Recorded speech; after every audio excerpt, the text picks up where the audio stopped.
आज मैं आपको बताने वाली हूँ सीढ़ी के बारे में। किस दिशा में हमारे घर की सीढ़ी होनी चाहिए। हर कोई व्यक्ति ये बताता है कि सीढ़ी यहाँ नहीं होनी चाहिए, तो क्यों नहीं होनी चाहिए, किस लिए नहीं होनी चाहिए, ये कोई नहीं बताता। तो आज मैं आपको वास्तु से रिलेटेड कुछ टिप्स बताऊंगी जो आप अपने घर पे फॉलो कर सकते हैं। और तो देखा जाता है कि जब हम घर बनाते हैं तो कहते हैं कि सीढ़ी को कौन सी दिशा में रखा जाए। ज़्यादातर लोगों को पता नहीं होता, तो आज इसी के बारे में मैं आपको बताऊंगी। नमस्कार दोस्तों, मैं Sakshi Mishra, numerology expert, vastu consultant, रथ एडवाइजर एंड करियर काउंसलर, आपके YouTube channel life of destiny में आपका स्वागत करती हूँ, अभिनंदन करती हूँ। अपना खुद का घर हो, ये सपना हर किसी का होता है। हर कोई व्यक्ति अपने आशियाने में जाना चाहता है।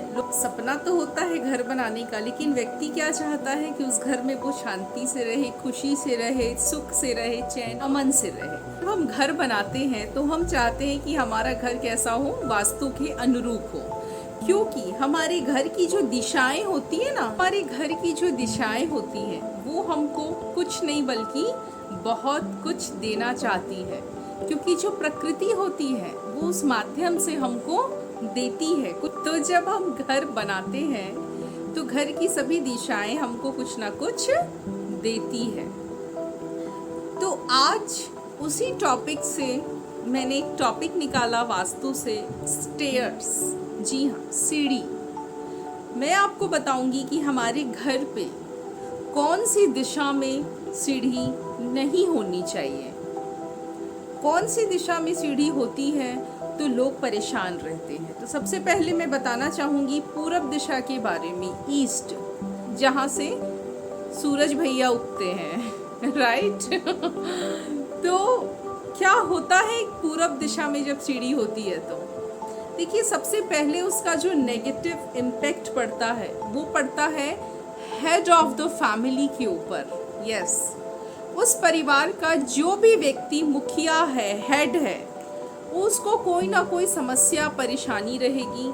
सांस से संबंधित ब्रीथिंग प्रॉब्लम उसको रहेगी, हार्ट से संबंधित कोई परेशानी रहेगी, या वो ईच एंड एवरी टाइम किसी न किसी परेशानी से, प्रॉब्लम से घिरा हुआ रहेगा, या वो डिस्टर्ब रहेगा। तो सबसे जो नेगेटिव बैड इम्पैक्ट पड़ता है स्टेयर्स का, वो किसके ऊपर पड़ता है? हमारे घर का जो मुखिया होता है, वो हमारे पिताजी हो सकते हैं, हमारे दादा हो सकते हैं, हमारे परदादा हो सकते हैं, कोई भी हो सकता है, XYZ, जो भी आपके घर का हेड ऑफ द फैमिली है। यस, हम जैसा भी अपना घर बनाते हैं, जो भी कॉर्नर्स रहते हैं, जो भी जगहों पे हम चीजें बनाते हैं, वो एक एनर्जी क्रिएट करते हैं, चाहे वो घर की सीढ़ियां हो या और कुछ हो।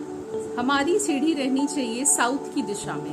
अगर हमारी सीढ़ी साउथ की दिशा में नहीं होती, साउथ को छोड़कर अगर हमारी दिशा सीढ़ी की पूरब की ओर होती है तो उसके कुछ नुकसान ही। अगर पूरब की दिशा में हमारी सीढ़ी चढ़ती है तो उसका सबसे बड़ा जो नेगेटिव इम्पैक्ट पड़ता है वो पड़ता है हमारी हेड ऑफ द फैमिली को, जो भी हमारे घर का मुखिया होता है। कैसे उसके ऊपर उसका नेगेटिव इम्पैक्ट पड़ता है?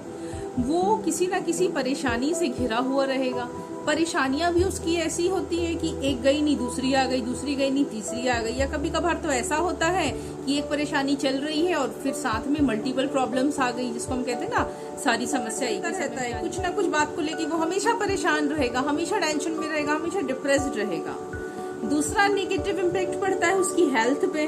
उसको सांस से रिलेटेड कोई प्रॉब्लम रहेगी, ब्रीथिंग प्रॉब्लम, या यूं हम कह सकते हैं कि हार्ट से रिलेटेड उसको कोई प्रॉब्लम रहेगी, कोई बीमारी रहेगी, जैसे सांस लेने में उसको तकलीफ हो गई, और कोई भी XYZ टाइप की उसको प्रॉब्लम रहेगी। दूसरा जो बहुत ही हार्मफुल इफेक्ट है सीढ़ी का पूरब की दिशा में होना, स्टेयर्स का पूरब दिशा में चढ़ना, वो है क्या?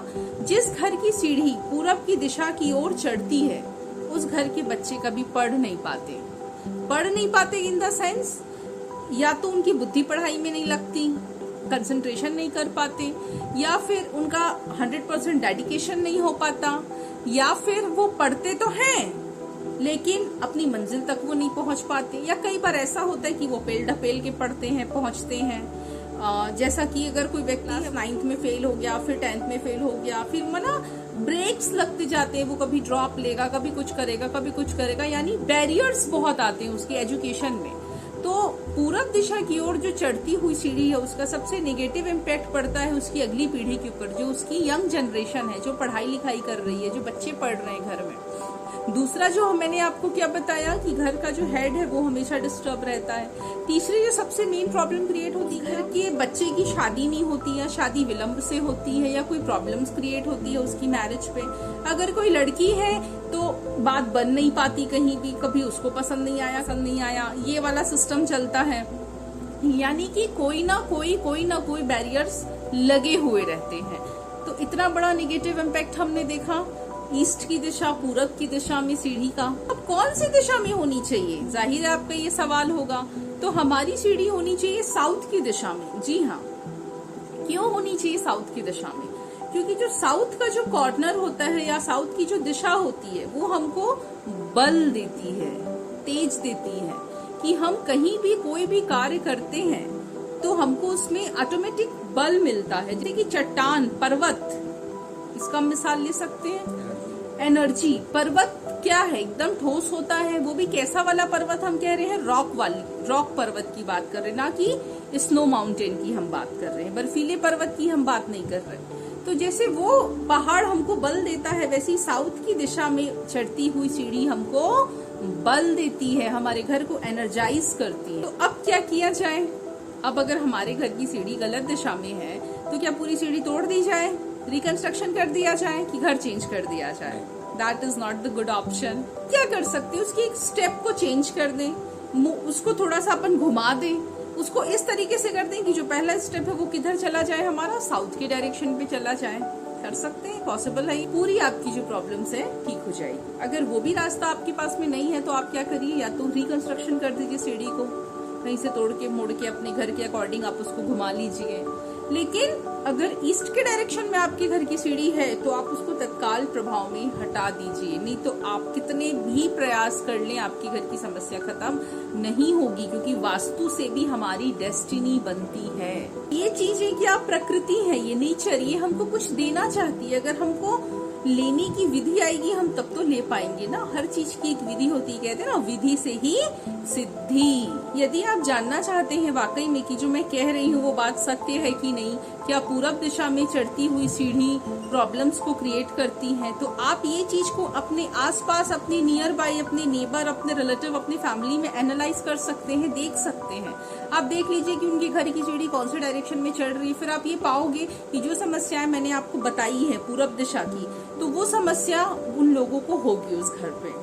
यदि आपको वास्तु से रिलेटेड अपने घर के बारे में कुछ भी जानना है, मुझसे कुछ भी परामर्श लेना है, मुझसे कंसल्टेशन करना है, तो आप नीचे स्क्रीन पे दिए गए नंबर पे मुझसे कांटेक्ट कर सकते हैं। फिर आपको न्यूमरोलॉजी से जुड़ी कोई जानकारी चाहिए अपने भविष्य के लिए, वर्तमान के लिए, आप मुझे नीचे दिए गए स्क्रीन पे इस नंबर पे कांटेक्ट कर सकते हैं। आज की इस वीडियो में हमने आपको बताया कि कैसे वास्तु हमारे जीवन को प्रभावित करते हैं, उससे जुड़ी एनर्जी कैसे काम करती है। सीढ़ी के बारे में हमने आपको बताया कि कैसे उसका पॉजिटिव, नेगेटिव या गुड और बैड इम्पैक्ट हमारे जीवन में पड़ता है। वास्तु में सीढ़ियों का इतना बड़ा महत्व, इसके बारे में महत्वपूर्ण जानकारी आज आपको मिली है। तो मेरी ये वीडियो, मेरे द्वारा दी गई ये जानकारी आपको कैसी लगी, ये आप मुझे नीचे कमेंट बॉक्स पे कमेंट करके जरूर बताइएगा।